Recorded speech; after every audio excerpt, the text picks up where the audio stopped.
What's going on, everybody? John Eric Poli here with My MMA News, and today's guest just defeated Hannah Guy by a unanimous decision at Invicta FC 49. Pleased today to be joined by Kaytlin Neil. Kaytlin, thanks for being here. Appreciate the time. Congrats on the win. Thank you so much. I'm glad to be talking to you about it.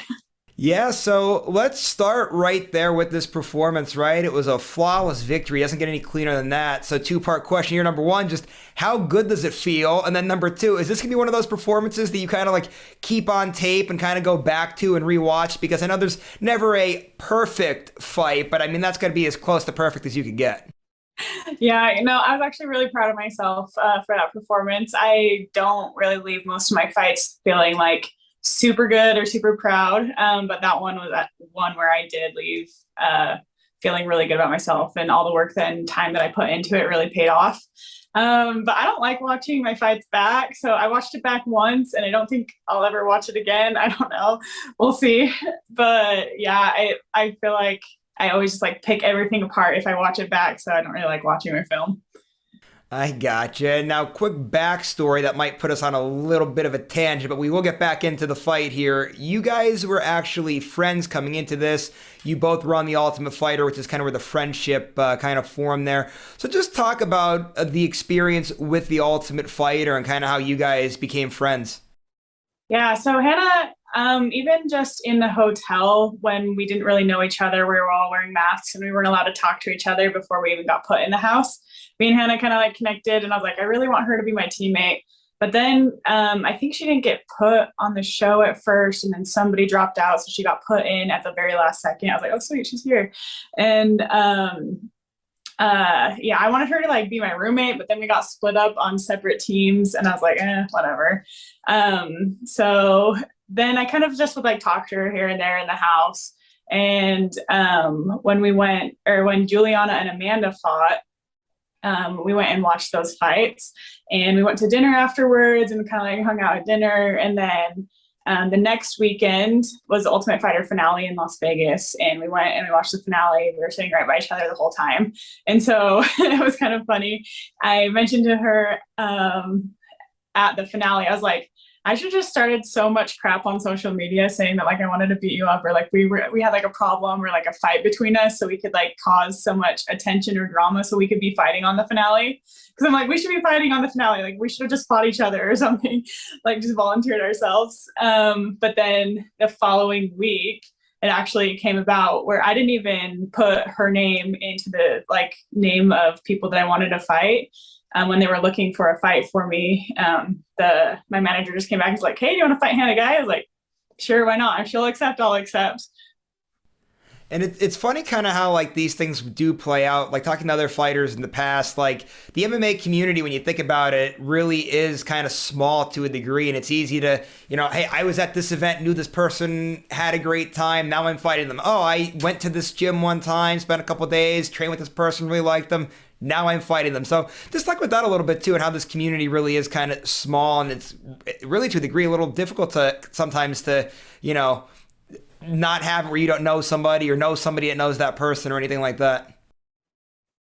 Yeah, I mean, what I think people don't understand is MMA is a sport. Like, yeah, we're going in there and like beating the crap out of each other, but it's just like a competition for me. I'm not actually trying to like kill or murder this person because I hate them or like whatever. It's just like I'm trying to win, and I got to do what I need to do to win. And I know Hannah, like if like I was trying to knock her out, I know that like if we got to the ground, she was going to try to break my arm or submit me, and I expected that from her. So it's like we're in a competition. It's a sport. It wasn't any like there weren't any like ill feelings or whatever. And so I think that's what people forget, just because it is such an aggressive sport.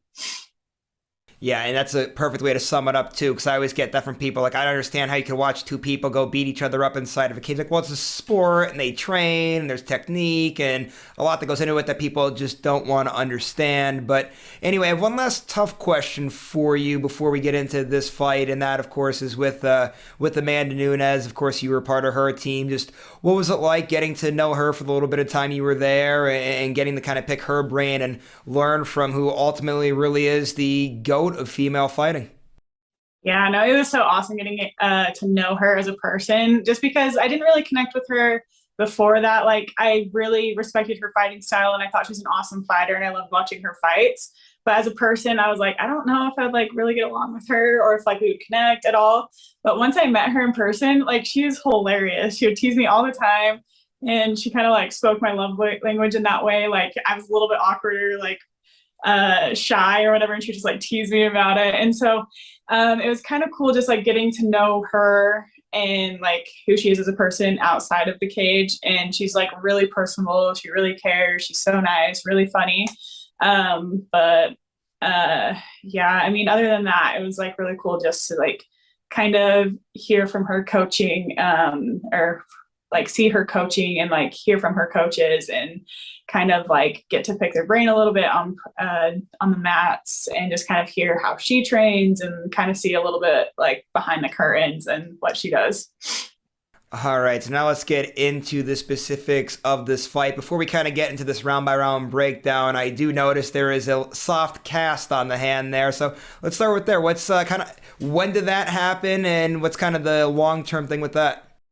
Yeah, so I think I'm guessing that when I threw those hammer fists in the first round when I dropped her, I think I broke my hand then. I felt it in the third round for sure when I threw an overhand. I was like, ooh, that didn't feel right. So it was sometime in the fight. I'm pretty sure it was when I landed the hammer fists. But I go to the doctor like right after this interview. And so I'll see what happens. I'm hoping not surgery. I hope I just have it in like a cast for a couple weeks and then they're able to take it off. But I mean, I guess we'll see.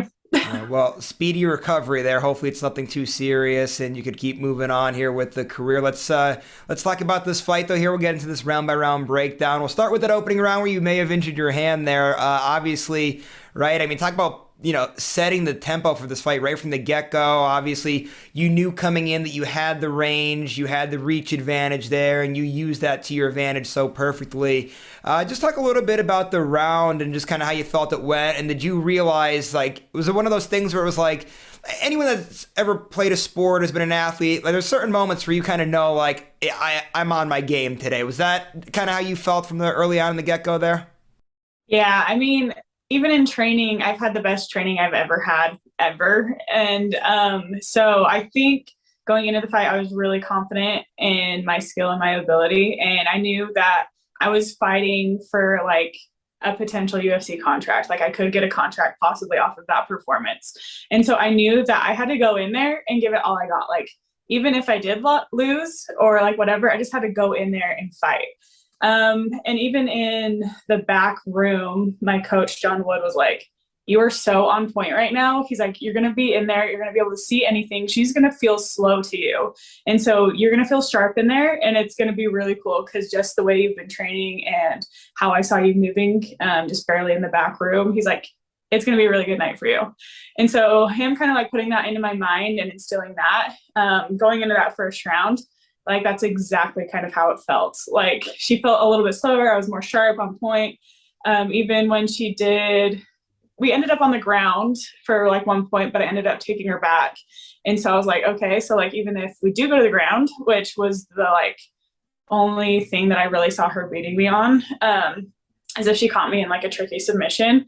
Like I think I'm better than her here too. So I think that really built my confidence up in that, like that small exchange.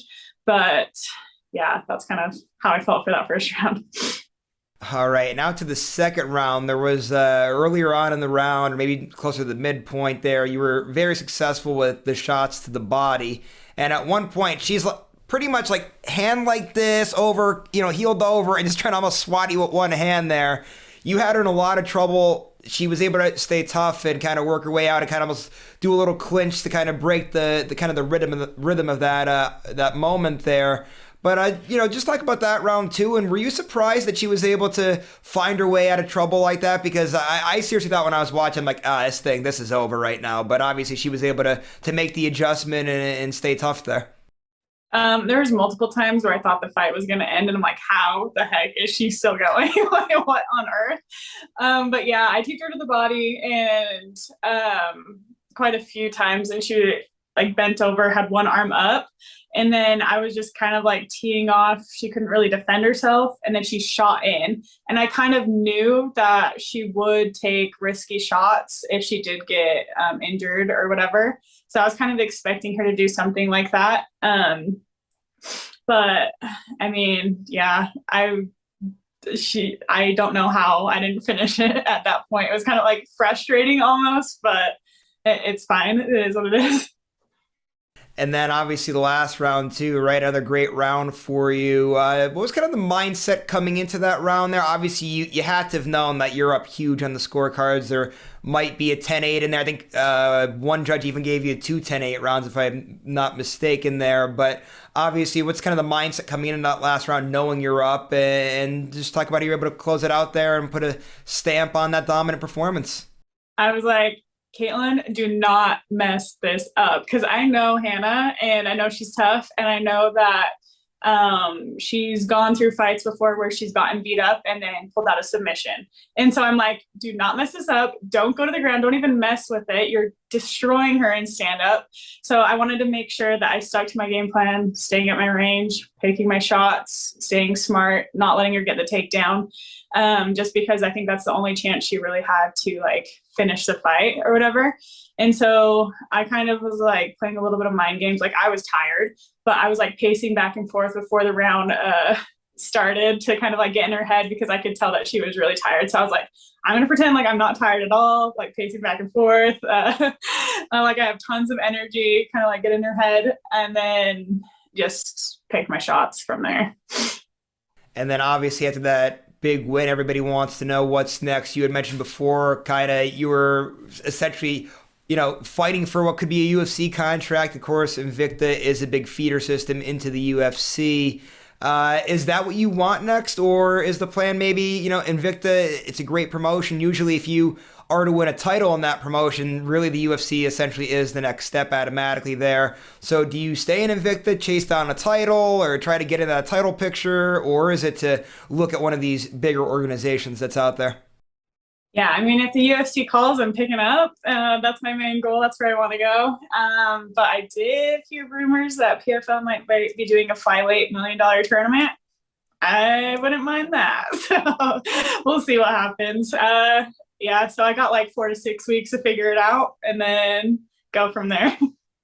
Yeah, and that would be cool with the PFL too, because that $1 million is a nice payday for whoever is to chase down that tournament there. But let's talk a little bit about the career overall here. This gives you back-to-back wins. I believe, let's see, 5 out of 6 if I have that correctly. But what's crazy to think about, right? If you were to look at your record, you might say, oh, that's not the prettiest or sexiest record. I believe it's 6-4 if I have that correct at the top of my head. And you started off, I believe, 0-2 and then 1-3. Obviously, you've been able to turn it around in a big way there. What's kind of led to that success recently? You were able to turn things around after a rough start to the career. Yeah, I think it's kind of cool because I feel like most people would have quit at that point and given it up. They're like, I'm 1-3 as a pro. This is like really embarrassing. And it was really embarrassing for me, especially with like my background of being a cheerleader. Nobody took me serious anime. I'm like, what am I doing? I'm like, but I knew that I was always a better fighter than what my records showed. And so I kind of just started switching things around mentally and being more mentally prepared. And also my gym was kind of going through a little bit of a rough patch when I made my pro debut, and I feel like it kind of like reflected in my fight performance. The gym that I was training at through all my like amateur career went under because the owner died. And so it was like, ooh, this is a little bit weird. But then, yeah, I think it's kind of cool that I was able to switch it around and go 5-1 in my last 6. But obviously heading to Vegas has really improved my performance and confidence in my fights as well. And I'm sure you probably could relate to this, what I'm about to mention. Like I come from a track and field background. I competed in college at the Division II level for 2 years. After I finished doing that, come back after college, I'm coaching at my local high school, and kind of, a similar process. Like I'm teaching kids, proper technique, the right way to do things. Well, at first it is frustrating because you might not see the results immediately, and it's about getting that long-term thing down there. I'm sure you could probably relate to that. And if you just want to talk about that a little bit about sticking to the goal of what the long term is and kind of putting and piecing everything together. And I'm sure obviously, like you kind of mentioned too in the last answer, Syndicate played a major part in that because that's a great gym to be a part of. I'm sure they were able to take you and look at your skill set and really, mold you into the fighter that you are now. Yeah, I think my biggest thing with training in Utah is that there's not very many girls. Like it's me and maybe like if I'm lucky, one or two other girls on the mat with me. And so I wasn't used to getting like super good looks for I think the first 4 or 5, my first, yeah, probably 4 or 5 pro fights. I was training with guys, I think it was like 170 and up. And so I'm like, I'm not getting realistic looks. I don't know how much like they're holding back. I don't know how well I'm doing against them. So I was always kind of like guessing my level or where I was at. And in Vegas, there's so many girls on the mat. And it's like kind of like a luxury to have that many girls there. You get so many looks, so many different styles. And then you are training on the mats with girls who are in the UFC where I want to be. So it's like I can kind of gauge where my skill level is at when I'm going against them. And so it's kind of cool to be able to, like, it's a confidence builder to be able to be like, okay, I can hang with these girls. I am good enough. I could be there. And just a couple other things to close us out here, still on these training lines. So when I was watching the fight, the first thing before the bell even went off, what I'm thinking in my head, I'm like, wow, Kaytlin's really big for 125. And you could see it too, right? At 5'8", you could see that you obviously look very long. And when you were in there with Hannah, I mean, you could tell the big size advantage there. One of the, my favorite people to watch are the fighters that are able to use their length and their range because they can be so crafty with their striking and be so dominant because obviously when somebody comes in, you're able to land the strike. Obviously, we know that there are ways to get around it and everything else, but a fighter that really gets in like perfecting that length and range are so fun to watch. How much time do you spend in the gym working on that? Because that's just such a natural gift that not everybody has to be that long and to have the range that you have. Oh, all the time. I feel like that's kind of where I stay at. Like I hardly ever get into close brawls. If I do get into like a close situation, I'll clinch. And so I think people kind of know that's my fight style. Either I'm in the clinch or I'm out like picking and choosing my shots. I don't really like being in that middle ground there where the fight is fair and they also have that reach on me or whatever. I like to use my reach to my advantage. And then the other thing I want to ask about, and this is something where I really don't know the correct way of how to say this without possibly, like some women might find this insulting, but I was like, I noticed like in between, or it was right before the fight, you were doing one of these types of things. I'm like, her hands look really big. And I know for guys, they will make that assumption. Like they'll like talk about Brock Lesnar having like 4XL gloves all the time. Like, is that an accurate statement? Are they bigger hands? That has to be a weapon too. I imagine when you land those shots, they're awfully heavy when you have the bigger hands like that. That was probably a camera angle. I actually have really tiny hands. Like in person, there's so many girls that are like way shorter than me that have bigger hands. I'm like, how do I have these hands? And like even in high school, they would call me like the Burger King commercial, or they would be like, Kaytlin, I saw you on a Burger King commercial because he's holding like a Whopper and he's like, I just have these little hands. So I actually get made fun of for my little hands a lot, but I guess the camera angle or the gloves or something did my hands some good. I don't know. Yeah, it very well could have. It was just something, I don't know if it could have been the angle it was, but it was with the gloves on too from it. So it could have just been the way how the gloves looked on your hands too. They looked big from on TV, but I guess they're not. So, all right, so we just debunked that theory in a matter of seconds there. But anyway, I have one other thing that I want to ask you about before we wrap things up here today. I did see from Instagram that you have a company that you're a founder of. It's called Bad Athletics. So just talk about that a little bit, kind of what the company does and kind of how you got that started and that whole entire journey with all of that as well. Yeah, so I've been into fitness and health like my entire life. I've been a personal trainer for over 10 years now. I believe it's like 12, ever since I was 18. And I used to work for a supplement company. I loved it. I thought it was awesome. But then the owners sold it and it wasn't as fun working at that company anymore. So I'm like, you know what? I'm just going to start my own thing. So I started my own supplement company and where I can control the ingredients. I wanted it to be like the highest quality product you could get because I knew that I was going to be putting it into my body. I was going to be eating it or taking it every day.